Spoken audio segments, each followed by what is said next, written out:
Hi guys, suddenly I find myself with 3 drum kits available in this tiny little room that I have here.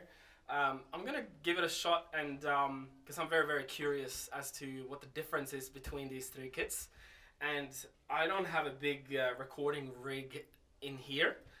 I'm basically using this little Zoom microphone and probably the microphone from the cameras and stuff as well, just to get a general idea of where these drums are sitting sonically. So starting out, we're going to start out with the Yamaha Tour Custom All Maple shell, and we know they are a little bit warmer sounding and great for studio stuff. Secondly, we're going to give this one a shot. This is a Yamaha, we can call it a vintage recording custom, pre-recording custom, whatever you want to call it. It sounds amazing. So that's going to be fun to give this a shot as well. And last but not least, we're going to give this one a good shot. This is the Live Custom Hybrid Oak. Brand new, coming out from Yamaha at the moment.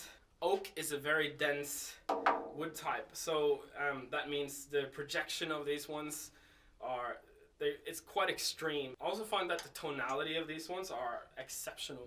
And if you're playing in a big stadium, as you do on a normal basis, these ones, nothing can beat these ones really. They're absolutely amazing. So let's give it a shot.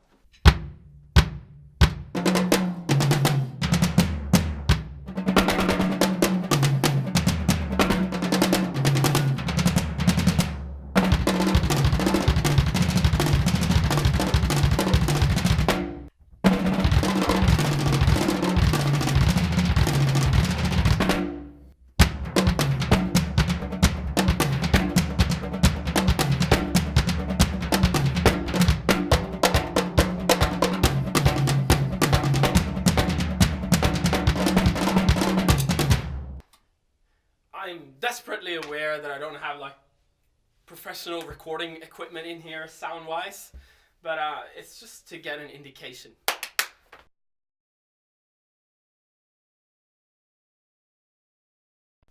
So here's the vintage pre-recording session kit. Let's give that a shot. And as you know, we don't have the same heads on every kit. I haven't had the chance to go and get exactly the heads that I want to on every kit. So there's a lot of variables that are out hanging in the air.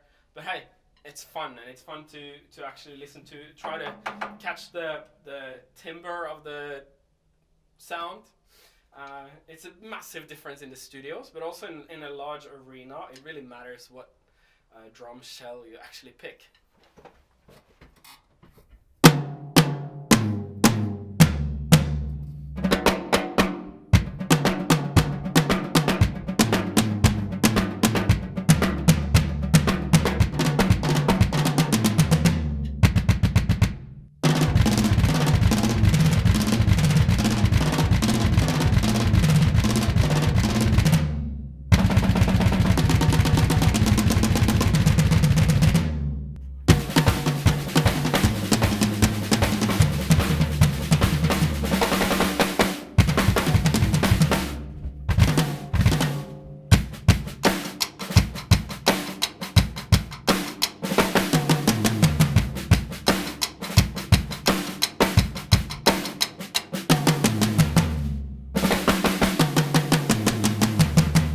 It's also a bit funny because every drum kit makes me play a little bit different, because you know it's like an instinctual response to a certain sound. It draws it out of you. So it's always fun to try different equipment and not get stuck on just one certain thing. I think it's important, especially if you're sharing stage with a lot of other drummers. You might not have a whole team of drum techs, technicians that are just doing your drums. So being flexible and making any drum kit sound like you, that's a big one.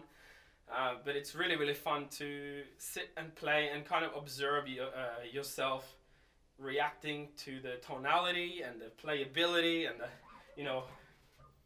the feel of these different drums. So finally here we got the Oak kit. It's a loud one, so let's have a listen to it.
this is definitely the angry kit, the one that's like really is punching through any wall and any wall of sound, and also the projection of the tone of the actual shell.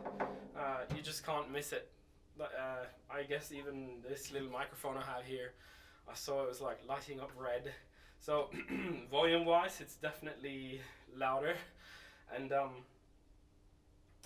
really keen to give this a week or two and to test it out a little bit more. It's really fun. Thank you, Yamaha, for that. I'm enjoying it so far. Like, I had 15-20 seconds on it, but yeah, I'm looking forward to working more on this one. And obviously what really stood out to me was a extreme articulation and definition of every stroke, meaning if you're doing your fast stuff like I never do in real life, but in unreal life or in drum clinics or in videos, you do seemingly fast stuff, and well, there was enough definition here to actually, even with my own ears, I could pick it all up, so that was really cool.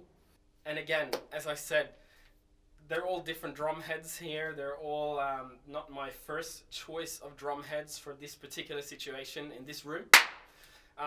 So there's many variables that could have been better, and obviously I don't have a full recording rig in this little room. You know, I see a lot of people that they do extremely well, you know, having projects sent to them to their little home drum studio or whatever. All power to them. I am just so happy for them. But I'm actually a strong believer of teamwork. Even though that's more expensive, you have to pay a professional studio that was made to be a studio, and you have to pay engineer that has pretty much researched and trained and worked his or her whole life to become, you know, the best they can be. And you'll have to pay a drummer like me, who has been working on my craft my whole life. And I think what you get then as a product is definitely a multi-dimensional product, not just like a person who's trying to be all these sort of things. Although we all know that there are a few out there that actually is killing it. They're doing it so well. I don't even want to try to compare myself with any of them, because that's very fruitless. And as I said, I celebrate them. God bless them. But if you ask me to do a recording for you, there will be an extra fee, both for a professional studio and for a professional engineer. And again, you know, they have all their variables sorted, all the right microphones, all the stuff that's like outside of my own reach. And I will have my variables sorted, the right drum heads, the right sound for the right song, and obviously trying to dream up the right parts for any song, any given song. Letting the song actually speak for itself. That's what I'm a big fan of, that, when a song really just takes flight and all you do is just to hold on for dear life. Anyway, hope you enjoyed this little video. God bless.